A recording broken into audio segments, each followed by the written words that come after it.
Hello. My name's Joe. And I'm Jordan. And this is Double Trouble Features. The weekly podcast where we talk about all things movies, television, and just what's on these damn screens. How you doing, Jordan? You know what? It's MLK weekend, and I'm doing good. It's one of my favorite weekends of the year. Mine too. Because we all come back from work after Jan 1st, and then we're like, Jesus Christ, this sucks. And then 3-day weekend. Love it. Thanks, Dr. King. Yeah. But we might not have your holiday for that much longer, though. Yeah. I was like, Indigenous Peoples Day is out. Yeah. Like, so, you know, we're trying to keep you along. I was like, we're going to be lucky to keep Juneteenth this year. Yeah. God, that is so true. I didn't even think of that. I think we still have it because they tried to take it away once, and it was these white liberals. You're not taking away their. All of a sudden, unions start popping out, and everyone's apparently a Democrat all of a sudden once you start taking days away. Yeah, no. Literally, somebody was like, "Hey, we have way too many days off," and then they made executive orders to make multiple other days off. And I was just like, that doesn't make sense to me. But anyway, instead of talking about politics, we're going to talk about traitor politics. Dun, dun, dun, dun. These bitches be voting. They be whipping votes. They be whipping votes. One in particular person be whipping votes. Ooh, phrasing on this weekend? And that person... Why is it called that? Now that I'm thinking about it, why is it called whipping votes? Yeah, like the House Whip, you know? Yeah. And I know, right? That's fun. But yeah, no, so we're going to talk about Traitors episodes 4 and 5. Getting juicy right now. And then we're going to talk about a couple movies. But first, let's get started. Okay, Joe, again, I always ask you these questions before we talk about, our movies and TV shows. Yes. But this is a legit question. Mm-hmm. If you are poor in the slums, rent due, baby insurance due, everything's due, would you stick your life out to win $1 billion to play a game that you're most likely going to die in? I'm not going to lie. I would probably become a prostitute first. Like, I'd try that route before I... But nobody paying... Like, let's be honest. The price for dick is very low. It's not that I would be selling. Yeah. Cheeks. Sorry. Yeah. And I think you would be surprised. I think you would be very surprised how much people are willing to pay for that. Ooh. Really? Yeah. I actually would be surprised. Yeah, you would. Like, here's the thing. It's like, I do value my life. I know I pretend like I don't a lot of the times, usually when I'm sad. But yes. But when there's not light outside. Yeah, when there's not light. There's a lot of outside today. But yeah, no, I probably like this. It would have to be my last resort. Hey, you're on your last leg. Your cheeks are ran through and can't take it anymore. Yeah, I mean, I guess I'd have to at that point, and that's kind of the point. Yeah, no. Is that you have to. So what movie did you watch? So I just watched the new movie Running Man, starring Glenn Powell and Coleman Domingo. And Coleman Domingo is... I need more roles with him. He's so hot. I need more of everything with him. He's just a beautiful man with taste. Taste. He's just got all the juice, all the sauce. Like, you don't have to... I bet you his parties are great. Like him and his husband, I bet you throw the best parties ever. Coleman Domingo deserves the career we gave Neil Patrick Harris. Yeah, I agree. Because he's like... What has Neil done? Yeah, where's he at? Yeah. All of How you. I Met Your Mother. Boom. After that, like he came out of the closet, threw a few dinner parties, and everyone was like, "Great, make them billionaires." Okay. Yeah. I just recently rewatched Beastly, and I forgot Neil Patrick Harris was in that, and that was a jump scare. Oh man. But no. So Running Man, it is a movie about a man. It's a little different from the original because in the original he was like it was criminals who were getting put through this. And I've seen the original. And he was like falsely accused. I've seen the original too. It's been a long time, but I've seen it. But like, and he was like falsely accused and like forced into this and all this stuff. Little bit different for this. For this, it's very much everybody's poor. Everybody's poor. It's like I am poor. There is nothing they can do. There's this man, I forget his name in the movie. Who fucking cares? Glenn Powell. Like, honestly, who cares? But Glenn Powell, and in it, he is, a man down on his luck. He's stuck his neck out a few times at work trying to make conditions better, but that you know what the squeaky wheel gets in an authoritarian government? Fired. And so he was fired and blacklisted from every job he's had because he tried to be like, hey, they have radiation. There's this. And like, there's this whole thing where like, he was the only one of his people who had a kid because we do not like unions trying to stick up for us. Yes. And so he got blackballed for being a whistleblower to unions that he wasn't even a part of. And so this whole thing, baby's sick, has like 100 and something degree temperature, has been sick all week. They're like still taking places for the Running Man, which in this universe you sign up for. And it's like a reality TV show type situation. Yeah. And so it's very interesting to me seeing how this like process takes place and all of this stuff and how they select it, because you have to try out. You have to go to the network building and try out. Yes. Isn't Josh Brolin in it? Yes, he is the head of the network. Yeah. And so he's the head of the network, and he really likes Glenn Powell. He's like, he has what it takes. And Glenn Powell's whole thing is that he's really angry, and he's mad. He's mad, and he's pissed off. And that's how he talks the whole fucking time. He's like, you fucking shit eaters. Like, that's just a mad guy. Just a mad, angry man, which I get it because, his baby's sick. His wife has to go work double shifts as a waitress. But there seems to be some kind of innuendo that if you go to this place, you can also like get sex out of the waitresses if you pay them enough because they're so desperate. Oh, so his wife is she swears she ain't tricking, but everyone thinks she tricking. So what was interesting about this is, Josh Brolin's like, you're amazing, you can win this because of that anger, because of that drive, you can do this. And he's like, okay, do that. And then they have the 5 hunters, and the hunters are the ones going after them. And so then any kind of like so you have 30 days, and you just have 30 days. Survive. You have to make it to the end. Yeah. You have to record on a tape for like 10 minutes every day and send it in. If you don't send in the video, you're not able to win because they need their stuff. So he like goes out, and he's like on his little adventure, and he's like trying to hide from people, and action, blah blah blah, all this stuff. Michael Cera. But then, he comes up later. But then he meets like some other people before he even gets to Michael Cera. He meets some other people who are like, oh, well, I can do this, I can do that. But if you report someone to the hunters, and the hunters come in and kill them, you get a $10,000 reward. So, I really, really understand the premise of Running Man. Are you snitching? Yeah. Yeah, I'm snitching too. That's $10,000 that I don't even have to, just as long as you signed up for this, knowing this could happen. So what's interesting about this though is how they talk about the runners and how because even though they're like signing up for this and doing all this stuff, they get up there, and Coleman Domingo, I truly feel like Coleman Domingo is the only one who like knew what kind of movie he was in. Yeah. Because he was sitting up there and he's like, these vermin, these 3, because there's 3, there are 3 running men. He's like, these vermin, they think that they're better than working. They think they're better than you.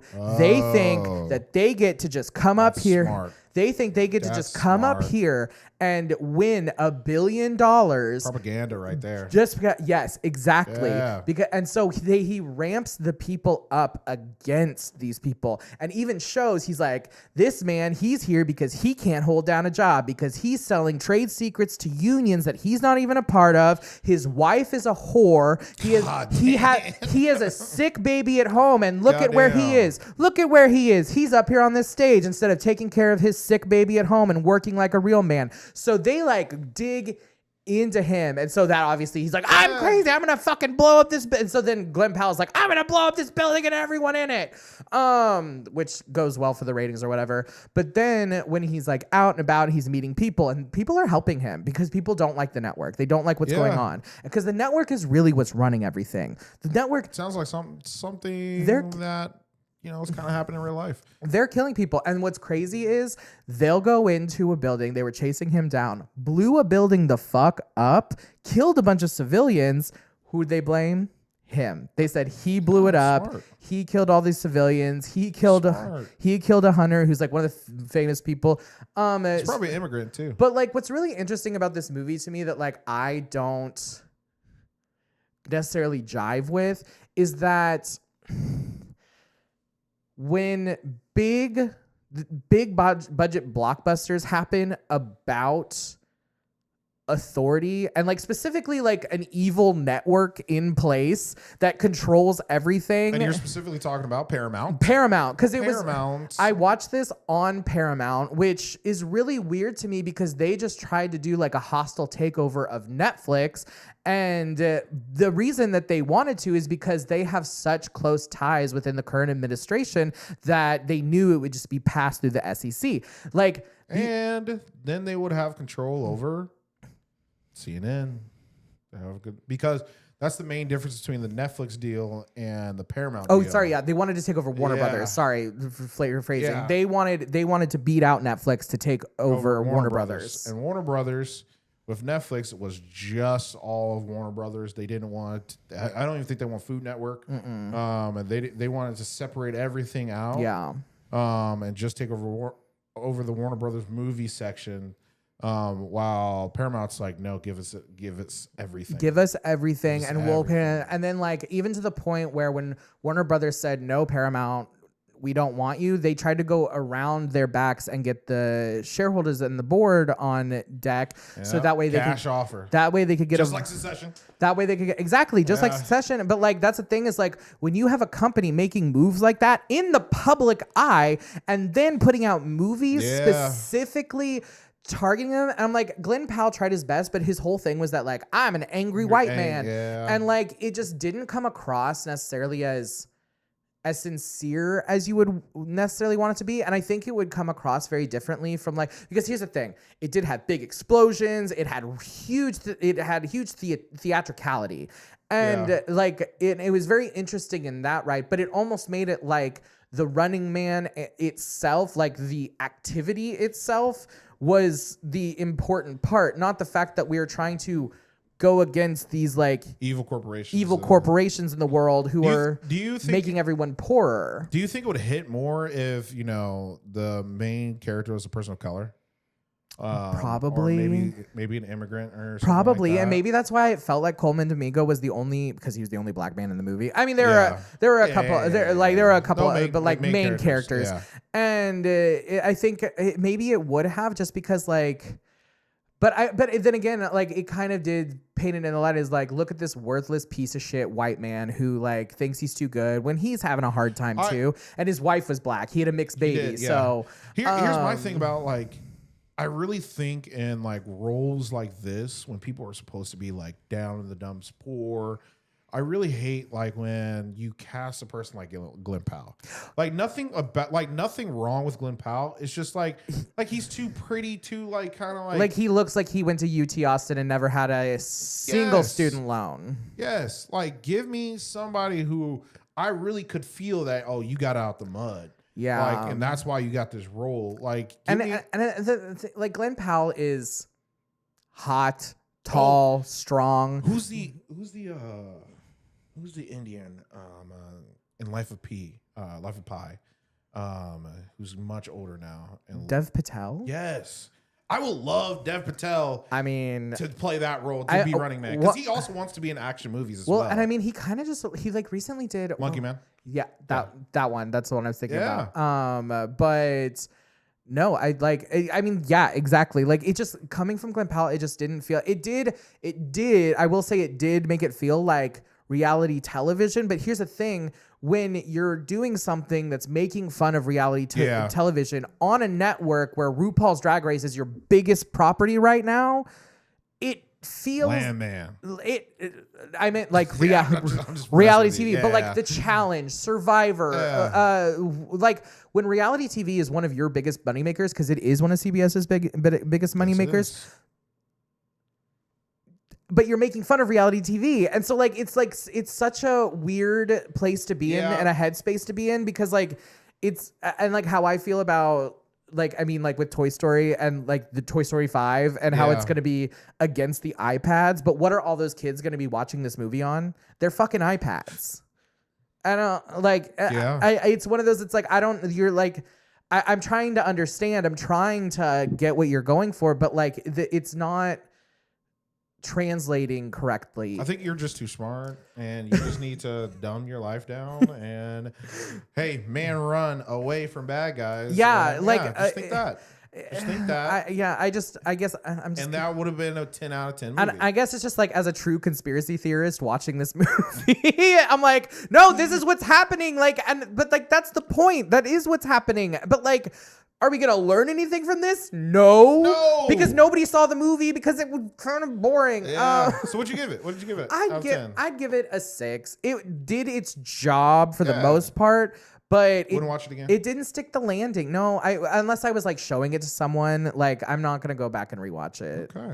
Okay. Well, also, if you saw the trailer, you saw the movie.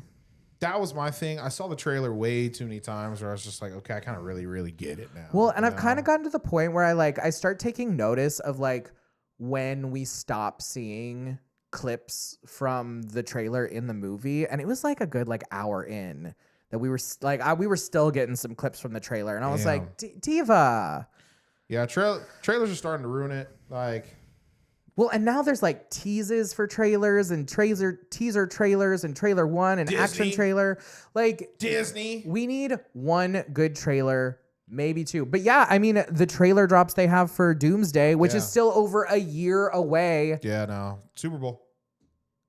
Shut up. Can't wait. Cannot wait for the trailer. Ugh. Joe, do you believe in love? Not lately. Yeah. No, I understand that. Okay. I just want, based off this premise alone, I want to see what your answer is. Mm-hmm. Okay? You marry love of your life, beautiful man. Okay? You're only married for about, let's say, 3 years. Mm-hmm. He dies. Then, eventually you remarry. You spend 65 years with this next person. And so you also die, after 65 years. I fucking hope so. Okay. So does your second husband. And you then get to choose. Heaven is not a real thing. Hell's not a real thing. You get to choose whatever you want to do for the rest of eternity. But you can choose who you want to spend the rest of eternity with. Do you choose your first love, or do you choose the person that you've been with for over 65 years? And I can't have both. Cannot have both. This is very monogamy coded. If there's no heaven and hell, I'm getting both. It is very monogamy. Okay, so I was like, there's a problem. I was like, if there's no heaven and no hell. Here's the thing. You technically could have both, but they don't want to do both. Selfish. It's my eternity. So yeah, that is selfish. I don't want to spend eternity with your ex or your husband, your current husband. Like, I'm going with whoever would because he loves me. That means he actually loves me and doesn't want to just own me. Oh my God. You didn't think this get feminist real quick, did you? You know what? No. I was like, because in this whole scenario, this is just like very clear black and white lines, and that's not how the world works. Which I guess is what this movie is about. Yeah. So, the movie I'm talking about is called Eternity. Stars Elizabeth Olsen and Miles Teller. And the first thing you see, they're old in a car, doing, the things you do with your partner, talk, kind of bicker a little bit here and there. And then Miles Teller's old self chokes on a pretzel falls and dies. Ooh, And I might have to choose out the other guy just from that cringy. Yeah, that is kind of. You choked on a pretzel. That's kind of an ick, girl. You better be able to swallow more than that but if you want to stay 70, with. Though. You want to stay with me forever. You better be able to. 70 or 80 you want to stay with me forever. You better be able to swallow more than a goddamn pretzel, bro. Have you talked to an 80-year-old? They cannot swallow that well. I don't know. So I'm gonna find out tonight. I was like, I've met some gentlemen of a different age. They seem fine. So in this afterlife, you turn into the happiest moment of your life. So you look exactly how you looked in that moment. And so Miles Teller is like, like a normal, like 30-year-old in this movie. And so he's like freaking out. What's going on? Like, what is the afterlife? And so the premise is, hey, in this kind of middle area, you have a week to figure out what do you want to do for the rest of eternity. There is all these different scenarios that you can kind of do. If you want to go in space, you can go in space. If you want to do ancient Rome, you can do ancient Rome. If you want to do like, the 90s, but no racism, you can do that. Like you can live whatever kind of. But you have to do like that one thing for eternity. Once you pick an eternity, you're stuck in that eternity. That sounds, and you're only going to give me a week? Yeah. This is hell. Basically what happens is Miles Teller's like freaking out. He's like, where's my wife? Where's my wife? And he's like, well, my wife has cancer, so like I'm going to wait out my wife. A week goes by. She's not dead. And he's like, fuck. And so really banking on that cancer. Yeah, so basically in this, if you don't choose, you're basically stuck in this middle realm where you work. And you can work for all eternity. He meets this guy who's a bartender because he hasn't chosen like an eternity to do. This is a horror movie. Yeah. And so he's like, fuck it. He gives his afterlife coordinator, who is played by Devine, who is amazing in this movie. He gives her a note to give to his wife once she dies. And he's going to Beach World. As he's going down the escalator, he sees his wife. She finally died after a week. Damn. Goes up to her, like, oh my God, like, hey babe, I've missed you, like I'm ready to spend all eternity with you and things like that. And then all of a sudden, the bartender comes up, and he's like, I've been waiting 67 years for you.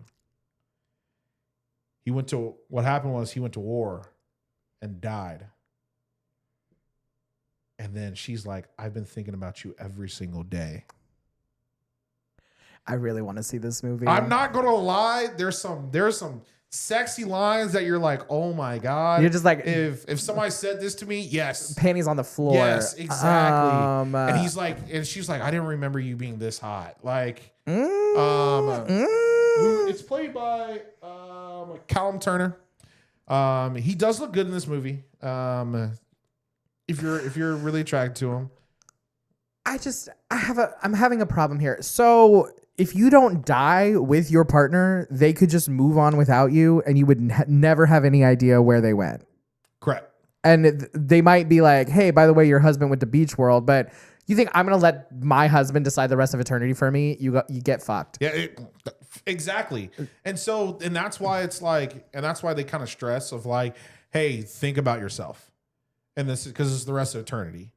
And so then it goes back to, okay, I've already spent 65 years with one person. Do I want to spend the rest of eternity with that person? Or do I want to try the person that I didn't have that much time with, but my love? Because the crazy thing is, her happiest moment, the age and the way she looks, was with him. Oh boy. So this is giving me like kind of San Junipero vibes from Black Mirror. Yeah, kind of. I like just without the technology of it all, but like that story wrecked me. Yeah, like I mean, so again, it's what is, and I think the movie really kind of battles if like what is like love, like what does love, because and at least my experience, being married and growing up is there's just different stages. Yeah. Like my 20-year-old self is not the same as my 30-year-old self, which I hope to God is not the same as my 40, 50, 70-year-old. Like you grow differently, as a person. And also, like, your love is different. Well, like the same passionate, hey, we're having, sex every night and like blah, blah, this. That's a middle schooler's version of love. But now you're 50. It's like, hey, babe, like, love you, kiss goodnight, roll over. And like, doesn't mean that like this is more or less, love than the other. It's just you're in different stages of like your love that has evolved. And you kind of have to think about it. Like this is an extreme version, but it's like that phrase. It's like, aren't you glad you didn't end up with the person you were with at 20 years old? Or aren't you glad you didn't end up with the person you were at 16 years old? Jesus, yes. Because like back then, like it was so life or death. We all like what we think of as love. This is going to sound so like contrived and a little bit, but like what we think of as love as like adults and like when you're in your 30s is so different than what you think about it when you're like 20 and like even like 18. Because like I always make the joke is like I've never really like been like in love except for like some like puppy love bullshit in like high school. But like now as an adult, like I really don't even really consider that quote unquote love. Yeah, no, I thought I was truly, truly in love. Like I was at a point where like I saw a future with some of these people.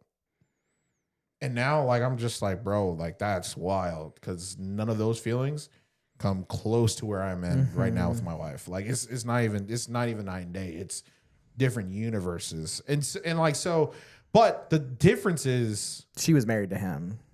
She was married to him and it got cut off. Yeah. Not because we broke up. It's because he went to war and died. And you're always thinking about the what ifs. It's always the what if. And it's like, do you go the rest of eternity thinking what if? And also that just sucks for old boy who just died. And he's like, now I gotta like fight my wife's ex. One of the biggest things is that kind of like makes him think. It's like right before he died, he was talking about kids with her. And then, they had 65 years, so they had kids, grandkids, and stuff like that. And he's like, damn.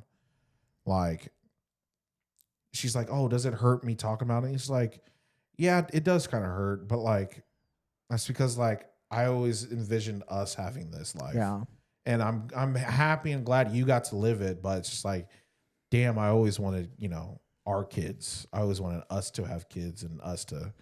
And so it truly is. It's like, which one do you pick? Yeah, this is. What do you mean? There's no heaven or hell? This is hell. This is literally. Or here's a real option. You don't have to pick. And you can just say, hey, I'm just going to do me. That's probably what I would end up doing at the end of the day. Because knowing me and the men I choose, things would get toxic real quick, and I'd be like, you know what? Out. No, because I'm not going to lie. There's definitely one point. That's what I'd be doing now. There's one point where I definitely think it is like my wife is the main character. I think I'm Miles Teller. And there's one point where there's a random girl who also like a neighbor who died exactly around the same time as them. And she's like, yeah, no, I'm like, yeah, my husband died. That's definitely nowhere near my happiest moment. My happiest moment was the 3 months after he died. I went off to Paris and I went full lesbian and it was amazing. It's just I couldn't come back home and let the kids know that. And so like she's like now I'm in my happiest form. She's like, I'm about to go to Paris. But like it was like it's not 90s Paris. It was like 30s Paris before Nazis Germany invaded and stuff like that. And so, but there's no Nazis. There's no such thing as Nazis or anything in this. And then she's like, do you just want to come with me and not choose? And I was just like, I was like, my wife, I looked at her and I was like, oh, you would easily probably just leave off with your friend instead of me. You'd be like, yeah, I'd rather spend eternity with my best friend instead of in Paris. Yeah, that sounds. I'm sorry, that sounds amazing. I was like, it sounds way better than whatever you got cooked up. We're gonna go to the beach. Go to the beach. Yeah, no, fucking really thought that one through. You had the entire universe at your fingertips, and your first thought was the beach. Yeah. His is like, hey babe, do you remember? We've been talking about taking that vacation. Well, guess what? We can just go to the beach forever. It's like this is what men think. God, no. Straight man logic. No, it's a great movie. Actually, I did cry. I think especially like when you have that person, in your life, you can like really kind of like. Oh, good. So I won't cry. Relate to like what does eternity really truly mean? Of like love. And I give it a solid 8. I think. No, probably 7. Definitely 7. We're gonna go 7.5 on that. Yeah, there's nothing crazy about this movie. None of the acting's crazy or anything. The premise is just really well done, and I enjoyed it. There's one scene that Elizabeth Olsen, she did amazing in. That you really did kind of feel. She's just a good actress. She is a good actress, especially when you can play Scarlet Witch going crazy. Great. But it doesn't feel cheesy. Yeah, exactly. And so like I really enjoyed the movie. I think everybody should watch this movie. It's a really good movie. It's not out on anything yet. It was in theaters, and so I give it a solid 7 though. Yeah, I'm really excited for this to come out on streaming because I've been waiting for it. I love good rom-coms, man. Again, not romance TV shows, but I love romance movies. I don't know. This doesn't sound like a comedy at all. He's like, this sounds like hell to me. It sounds like a horror movie. Like, I'm not kidding. Like, I've seen horror movies with less horrifying premises. Yeah, it's just like, there's just no... Choices is what scares you. Yeah. Traitors. How was that? I think you're a traitor. I think you're a traitor. Again, okay, so I think you're a traitor. Would you prefer to be a traitor or faithful? That's really hard. I think being a faithful is more fun than a traitor. I think more fun. Yeah. Really? I love trying to figuring out like. See, I think I think being a traitor would be more fun, but I do think I'd be better as a faithful. Yeah, I think I'd get too greedy with it. I think I'm like a Dylan Efron. I think that's who I am. I know that's who you think you are. Who do you think I am? You think I'm Ron? Kinda. No, I'm not gonna lie. I would shoot my shot. No, you would shoot your shot and you'd miss, and you'd miss so hard, and everyone would be like, and that's the thing is like, to be honest, Ron's done nothing wrong. He just opened his mouth too early. Yeah, he was like, but here's the thing. He had facts. He did have facts. He did have Portia facts. did say all those things. She really did. Yeah. So. But then my problem was, and then and this is why. It's the loathing part that like. This is why I also think that you're a little bit Ron, is because you're like, okay, I need to lay low again. Straight back to making accusations. Straight back to making accusations to their face, not at the round table. Hey, no, that was wild with what's her name? Was it Tiffany? No, it wasn't Tiffany. It was starts with a D. The blonde hair chick. She's a housewife.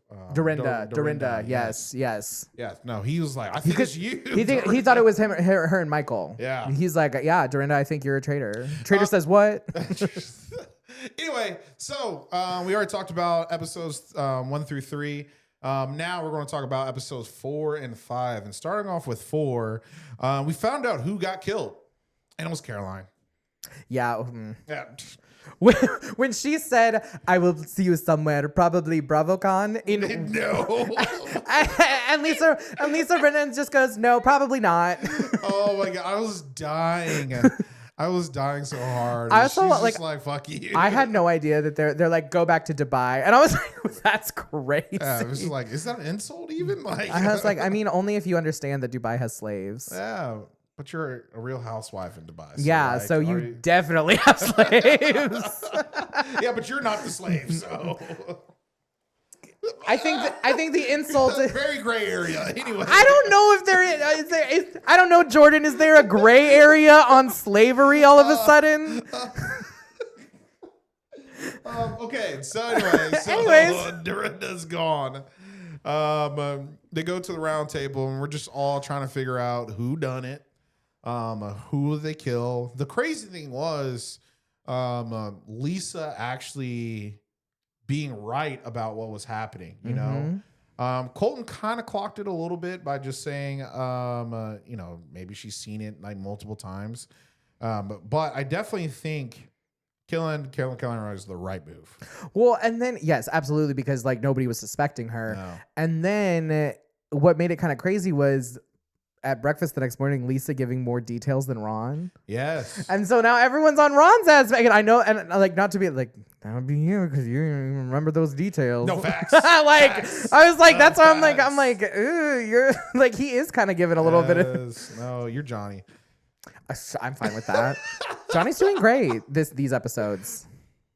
Just one episode. He found something. Yeah, and yeah, he's doing great. Yeah. Doing more than Ron. He adds nothing to the round table. Doing more than Ron, defending his baby boy Colton. Yeah. Against That's evil true. Michael. That's true. Evil Michael. But anyway, so they do the challenge where they have to find whatever, blah blah blah, and pick up who has shields and let's take them away from people. And that's when Michael Rappaport got really pissed that somebody said, let's take his shield away. Which, in all fairness, I would also be pissed too. You would be pissed if somebody took your shit away, right? Yeah, because now I'm up for murder. I just wouldn't do what Michael does. I would also not do it. You're really glossing over some things there. No, Michael is... We're going to get into Michael a little bit more later in the pod, but he is so unhinged in these two episodes. He's just a shitster piece of shit motherfucker. Like he is just trying to get everyone to see his side and get under their skin at the same time, which does not work. But this is what kind of pisses me off is because what happens is you have people like Colton, who is I am going to herd everybody. He goes up to everybody. He's like, hey, I'm going to take a shot tonight. Hey, I'm going to take a shot. Oh, hey, I need everybody to bring it on home. Which I would say is very poor gameplay. No, it's such poor gameplay. Just, I don't know what that was. Hold on. Cut. I don't know what the hell that was. I was like a hiccup burp. Yeah. And how'd it taste? It wasn't burp. Yeah, which is just poor gameplay. And so Colton is like, hey, I'm just going to take a shot. And it's Tiffany. Which I was not understanding where that was coming from at all. Because she was just like, all right, hey, what we're going to do is we're going to get Michael, we're going to get Ron, we're going to get, I forgot who else was last. Just because you have a strategy, and that's why the entire round table with Tiffany, I was like, yes, girl, yes, defend your shit. Because she was Colton, because I'm smarter than you. Obviously, because I'm thinking 3 steps ahead instead of just the next step. Well, I'm the bad guy. And that's the thing. Tiffany is a big brother. She's a strategist. She's a game player. Yes. And like that's the thing is like these. I truly think this is one of the only shows on TV right now that like show like different sides of these reality shows, because like you have the game players who, if you're not paying attention, the traitors are going after. They're going after the game players. They're leaving all the dum-dums around, which is smart. And honestly, I'm surprised that Rob, Lisa, and Candace came up with this plan. I'm actually very surprised. I'm shocked. Because every season I've been like, why are we not going after the gamers first? And this is the first season that we're like gamer, all the gamers are out. Yeah, no, and it's like it's smart, but now that like Except Jam Jam. But now the faithfuls are doing it for them. I know. I love Jam Jam. No, like the traitors are playing such a good game. I love Jam Jam in Survivor. Yeah. I love Jam Jam now. Jam Jam. If I had to choose my favorite person right now, it's definitely Jam Jam. Jam Jam's hilarious. He's funny. Like he is. I did not care for the cry though. How he cried that he was up for murder. I was like, bro, come on. Like, oh, so you understand when Michael screams and throws a hissy fit and acts like a fool, but if somebody sheds a tear, that's too much. yeah, I would vote somebody out. I'd be like, that's fake. That's fake. I'm like Office looking at the camera. Like, are you fucking kidding me? I would vote somebody out. What's crying that you're up for murder? Who's crying over being up for murder? Who's throwing a hissy fit level tantrum that the likes of which we've never seen? Michael sucks. Like, that's the thing. Like, we all get it. And a gay boy can't cry. Yeah, facts. You just don't. So this is what we're gonna get into a little bit, and what we're gonna talk about. People don't trust queer people, and they don't trust their emotions, and they don't trust them. No, if it was a woman, if it was a man, or like a straight man, would not care. Why? Nobody else has cried this entire season, and then first of all, you're up for murder. First of all, it's episode 5, and last season people were swearing on their children, which is. Again, would not do. So like, would not do. It's just that's why crying is just another tactic to make me feel bad for you to think, oh, you're faithful. But I'm just telling you, if I was playing, I'll clock that and be like, nah, you're going over the top for this. You hate sincerity. Yes, I do.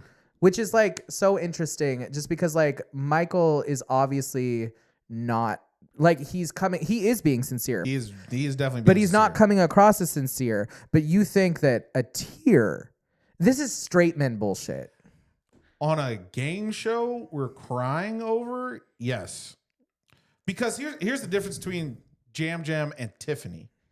Because when Tiffany was at that round table actually crying because she's like, I need the money to pay for my son. It's called like I'm actually using this money for something. And that's what I really felt real bad for Tiffany. See, but in a game like this, that's what I don't care about that. Did Tiffany win Big Brother? I don't think so.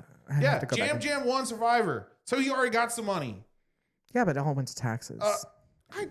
But you also have Real Housewives there who are crying. No, and I don't care for it. I don't care for none of the crying. But I like how, real quick, in last segment, he was talking about how he was like, oh, I've been crying a lot more lately. I cried in the last movie. And then next segment, I don't trust criers. I don't trust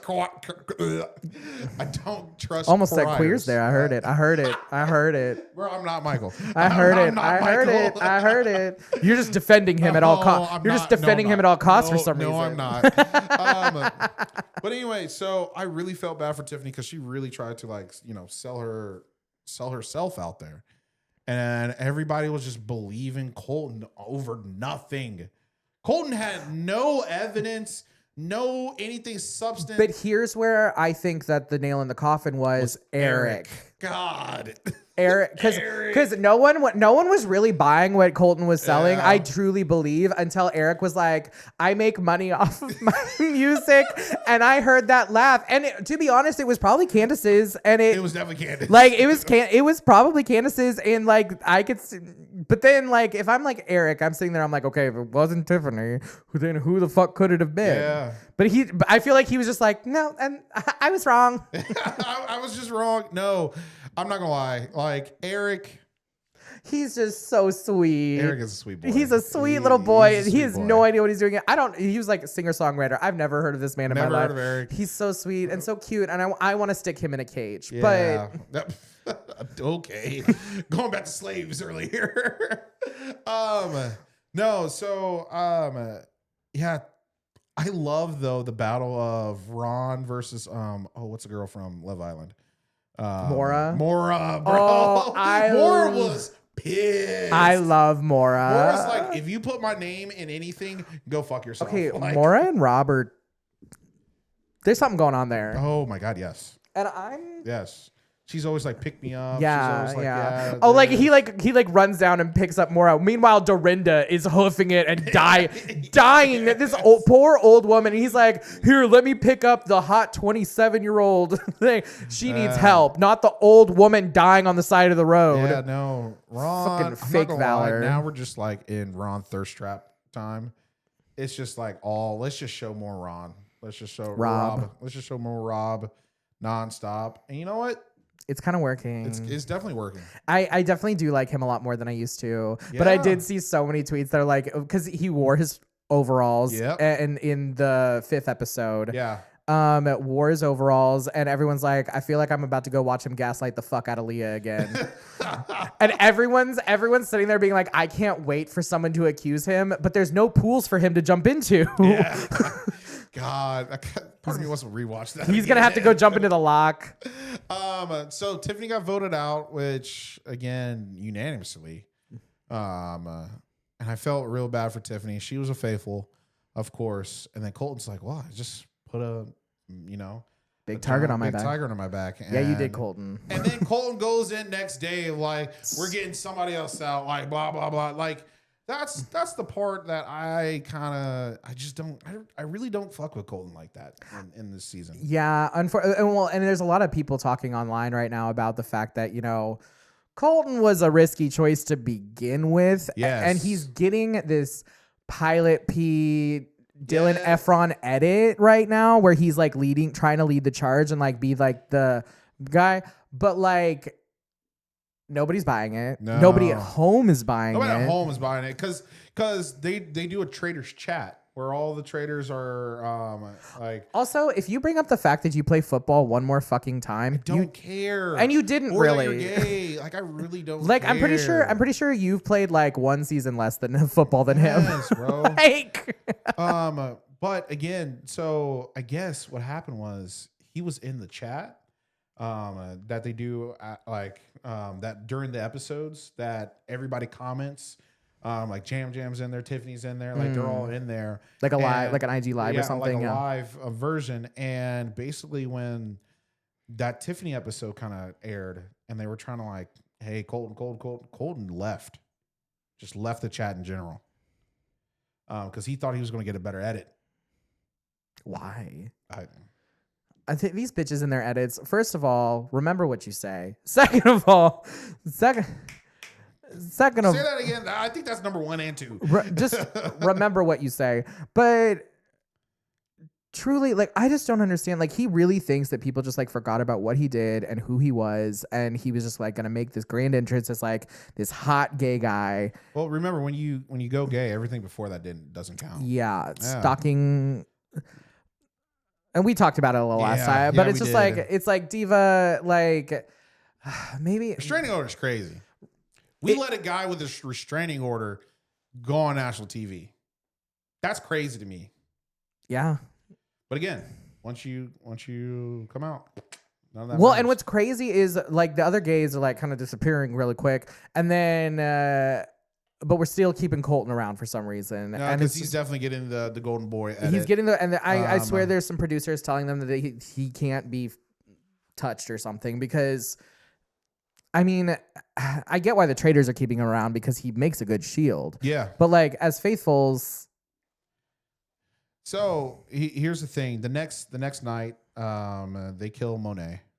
Which the Traitors kill Monet, which R.I.P. Yeah, gotta get rid of any queer people of color instantly. Okay, but the reason is because Monet was clocking that it was Lisa. Yes, 100%. And he told the wrong person because he told Candace, didn't he? He told Candace.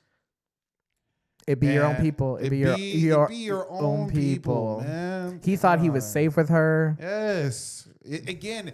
That's the thing about Traitors. It's like you really can't trust anybody. And what's crazy is it would have been bad if he was in a group.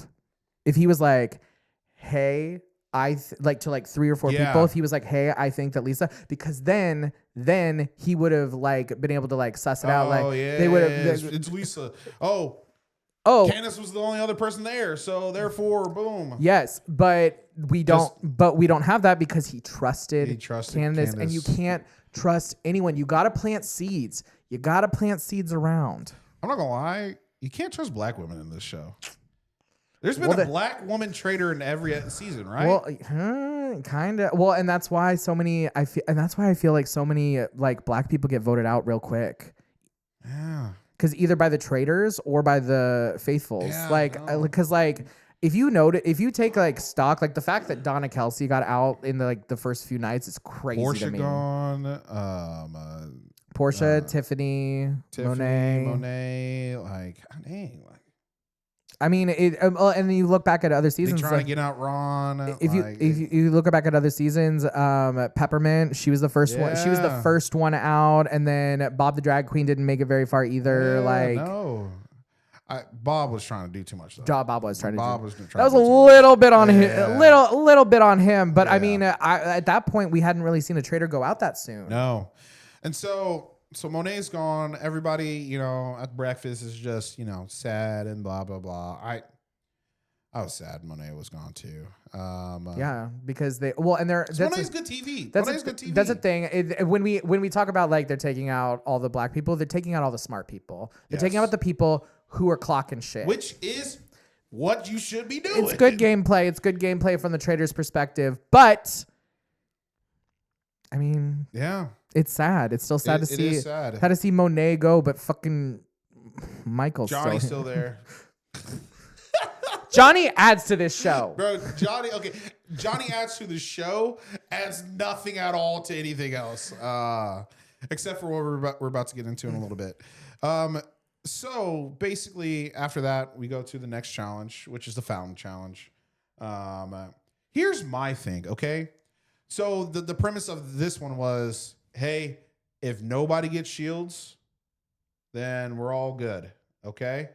But if one person gets shields, then the murderers get to kill that night. Mm-hmm. When they found one statue and there's just one shield, I would have been like, no, let's not touch the shield. Let's not touch the shield. We're not doing it.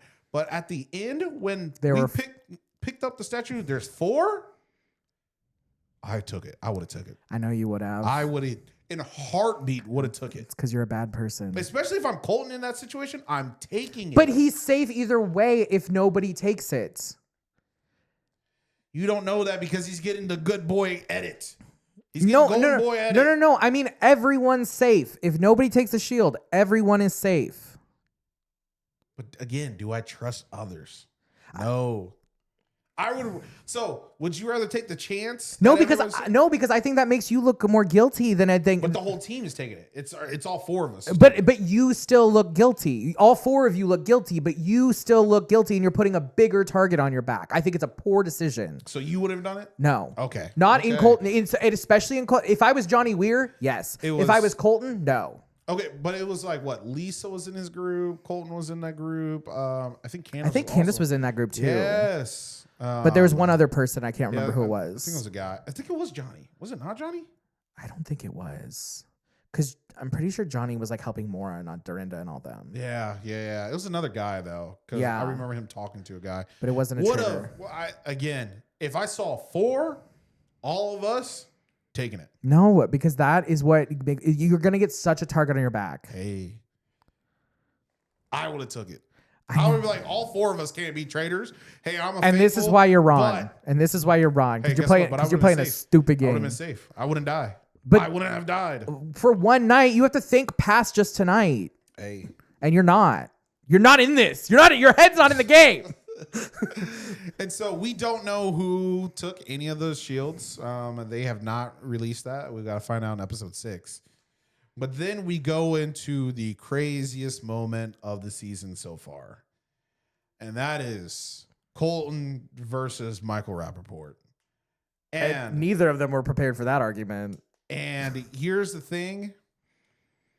It got to a point where it was just like, I was definitely on Michael's side. And then there was a point where it's like, I don't want to be on Michael's side anymore. Which is so funny because it took you that long to be like, wait, maybe Michael isn't a great guy. Okay, no. I know he's not a great guy, but I will admit this. He's the best part of the show. He brought drama and entertainment to the show. Don't tell me you're not fucking laughing in episode 5 because of him. I was not laughing. Oh. You laugh at that behavior? When Colton and Michael were in the kitchen and Colton's like calling him a traitor, and then Michael just starts fucking screaming after. I was dying laughing. Yes. I was laughing the whole time. Poor and more emotional regulation does not Give me my jollies. It makes good TV. It makes. I know you watch as much shows as you watch. Poor emotional decisions makes what reality TV much better, and we all know it. No, emotional regulation, as in this man just starts screaming. Yes, and I don't like. So you don't like Real Housewives? I don't watch the Real Housewives. Like, no, I do not. Jordan, I don't watch the Real Housewives. This is like a whole thing that I have to like argue about all the time. Yes. See, I like drama, and to be honest, but there's a difference between drama and screaming like a child. I think you can. I think screaming as a child causes drama. Some drama doesn't require screaming like a child. But I do enjoy screaming drama that's not happening in my life. But that's not the drama I like. I like quick, witty comebacks and like bitchiness. And it might they fight. And it might get loud, but like you like a fight? Sure. But fisticuffs instead No, not a physical fight. An argument, but like he's just screaming. Like fights, man? What are we doing, man? No. You're boring. Anyway, I'm sorry, I have taste. I like drama. I like people fighting because why else do I watch the show? Just to see if Colton gets the bad guy or not? No. I need to see the arguments. Portia, comebacks, Tiffany, comeback. Tiffany ate Colton on that fucking table. Yeah, and I like that. Ate him. Love it. I like that. Love it. But I don't like what Michael's doing. You know what? I don't like what Michael did at the round table. No, I don't like any of it. I don't like any of it. No, this motherfucker texts me at the beginning of the episode. He's like, I love Michael. And he's like, calls me at the end because he's like, I have to like preface this with I didn't see what he said prior and started like kind of making homophobic remarks. Sorry about that. Oh my God. Okay, yeah, Joe's blasted me out, but I 100% texted this. But you like Michael. I was like, I like Michael, and I straight up was like, because of all the shit he's stirring and all the drama he's causing, I like Michael. And then immediately when it gets to the round table, I have to call him, and I'm like, hey, you haven't got there yet. I want you to know when I said I love Michael, it wasn't this part. So that preface to say, when we did get to the round table, when we did get to Colton, really just kind of like going after Michael hard. Michael, and what's kind of crazy is like, I like looking back at it, I don't think like he really, really meant it. Do you think there was some of that inherently involved in the way he said it? It's just the way he said it. It is kind of the way, I'll agree with you on the way he said it. Cause like originally, it played. And so again, Michael is just saying that you would be the best to keep a secret, to Colton. Which based off what? Based off what we know of him. And what do we know of him after 3 days in the fucking castle? Nothing, except for the fact that he's the gay bachelor. And so I'm thinking like, I understood of like, oh, as in Colton's just a good liar. Like, but why would he know that? Because Colton comes off like that way. Like Colton comes off that he could lie, he could keep a secret because he's gay. But he's gay and we can't trust him. And then that's what everybody started to say. Oh, you think I'm good to keep a secret because I kept a secret for 29 years? And I'm like, whoa, that's a jump. And then I was like. And then Johnny jumped in as well. My wife, because he heard it too. And then my wife was like, I was like, Michael's a piece of shit because he said that. I was like, Michael did not say that. And then she was like, yeah, he did. I rewinded, hit play, and I was like, see, he did not say that at all. But even in the thing, it was implied. There were implications, and it's just the way he said it. I would 100%. I don't think it was implied or anything like that, but the way he said it definitely comes off that way. Well, and it's just one of those things. Like he may not have actually like in the moment meant it, but it came across that way. And perception's reality, babe. No, facts. And like, and facts. we're in reality TV, so it's all about how you're perceived. And like when I did see it, I was like, yeah. Like I can see an argument to be made on the other side, but at the end of the day, bitch still said it. Yeah. And he said it that way. Yeah. No. Which like, and again, my whole thing is, well, calling Colton a good liar, what basis do we have to go off on that? I think, but again, is Michael Rappaport going off any basis? like, if we're being honest, Michael's just screaming and shouting, conniving, which unfortunately, conniving, commiserating, Colton. And when Rob from Love Island has to correct your vocabulary and be like, that's not what commiserating means, like, yes. And it's not. So that's why I'm like, Michael has no basis for anything. He's just saying whatever he has to say. But I think that kind of like did play into it because he sounds like a homophobic piece of shit. So it came across as homophobia, which. And unfortunately, this is the one time where there were other actual queer people to stand up for the queer person in the room. Because shout out Johnny, because like in seasons past, like and this is what I was talking about earlier, like, and we kind of talked about it a little bit of just like there is a stereotype that queer people cannot be trusted. They are lying, they are conniving, they're not commiserating because that's not what that means. But that we're lying, that we have this agenda, the gay agenda. We're trying to turn all your kids trans and gay and all this stuff, and so like there is that placed on us as a society. And so I think that he just really did touch, and why I think this game is really hard for queer people is because it really does touch on those stereotypes, and especially queer people of color like Monet, who out, like I said, Peppermint, Bob the Drag Queen, out, like these straight white people are not playing with it. And so now that there's multiple queer people in the room, they can kind of defend each other for once. And that's nice to see. Like Jam came in, Johnny came in. I'm pretty sure Kristen came in too.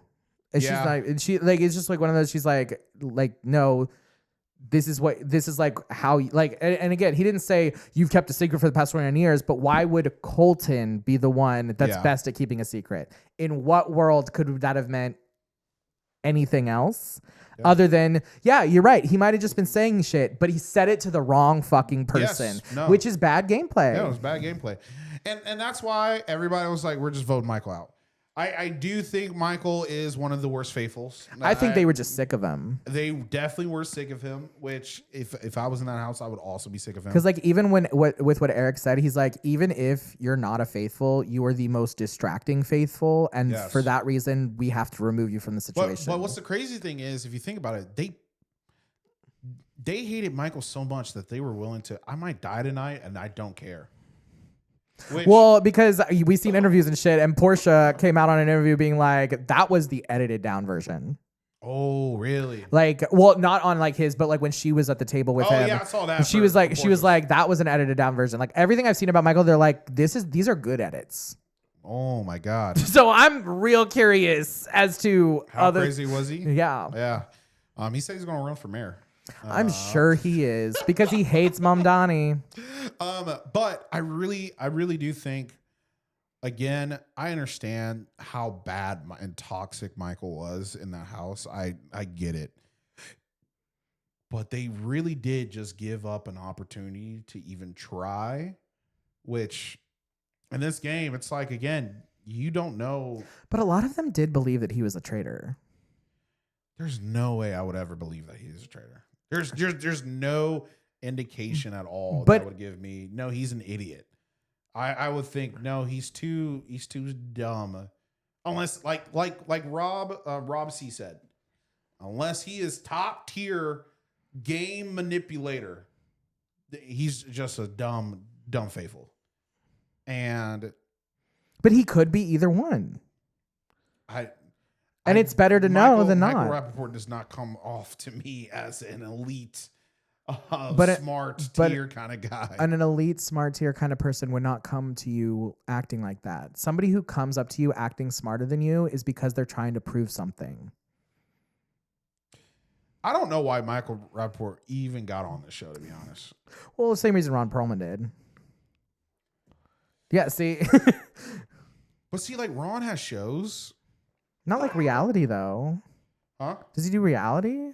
No, not reality. But like he can do stand up. Like he does stand up. He does a lot of like animation, voiceovers and stuff like that. I think Michael got on the show because he's a Real Housewives super fan, and he like he like commentates at BravoCon and stuff. Yes. I think that's why he got on. Oh my God. Yeah, they definitely made a mistake. Because again, I like knowing Michael Rappaport way before this, I knew he was going to be crazy. And yeah, no, he was definitely a very toxic person that should not have been there. And I definitely But you loved him. I love toxicity in these kind of shows. I love that. But I definitely do think you're right that he said the wrong thing to the wrong person at the wrong time, which definitely makes it come off a little homophobic. So he rolled his dice and he got snake eyes. So right now we still have 3 traitors. All 3. None of them have been suspected at all, except for Colton at the end. It was like, because everybody's starting to think it's Colton. But Colton, I think, brought up the biggest point. Is Lisa always this quiet? Yes. I was like, thank you. Finally, Lisa. Like, I don't watch Real Housewives either. But this is what I was saying. Lisa definitely comes off to me as I talk nonstop kind of person. She does. And she's quiet. She's not talking or anything. I'm like, why have we not picked this up? But is Colton really going to go at bat for another person for the 3rd time? He's got to. I would lay low. You got to lay low. He's got to like push some other people that way. But I know that he's going to fucking go to Rob. He's going to go to Rob. He's going to go to Rob because he's going to be like, you have eyes I can trust. Yes. He's like, can you actually put your overalls back on? Actually, nah, you can leave them off. Yeah, you can leave them off. No, so tell us, what do you guys think? Who do you guys think is going to win? God, it's anyone's game at this point. It really is. At this point, I'm like, I think Rob is like in the lead. No, I actually do think Rob might win it. Who's the girl from Survivor? And she's like kind of crazy. Like she's just game focused. She's buff. Stephanie? She's buff. I'm blanking on her name. Every time I look at her, I'm like, look at those arms and look at like she got pecs. I was just like, go girl. And she's laser focused. She's all about the game. She's all about the game, which that would be me. I'm very competitive. But I don't know, in a group like this, like you got to play the social game more. Because again, when you have people like Johnny's not competitive, Moira's not competitive, like Lisa's not competitive. Like you have a bunch of people you're playing with that are not competitive. So therefore, you have to, like you said, I got to do more of the social game just to get an edge on some. So who do you think's winning this social game right now? Traitor and Faithful. I'm curious. Ooh, I think Rob. Comment below. I think Rob. But who's the Faithful playing the best game? I think it's Eric? Johnny. And I Eric think and Johnny. But Eric's throwing names out. And Eric's because he's the one who got Tiffany out. Yeah. And he's also the one who helped push for Michael out. Yeah. He's like speaking up for people, but not about the things that are part of the game. But that's going to get him killed. You're not wrong. I would randomly kill Johnny. Johnny's figure skater partner. Kristen. Yeah. She has an, is that Kristen? Or Kristen's the chef. She's from Top Chef. Oh, you're right. Yeah. What is her? Kristen's starting to clock it though. Yeah. Kristen's starting to clock it. I have a feeling Kristen's going to be out pretty soon. I love Kristen. I like hands down love. Have it on good intel that the Seattle lesbians are very in love with Kristen. Yeah, no, that is a woman. Yeah, no. I'm blanking on her name because I don't know why I thought it was Kristen. Yeah, no. But anyway, tell us, who do you guys think is going to win? Who's playing a terrible game right now besides Michael? We all know he is. Well, he's out. He's out. So, who's gonna start the next fight? That's the real question. Ron. And so next week we're going to talk. There's only one episode that's going to come out next week, so it won't take as long.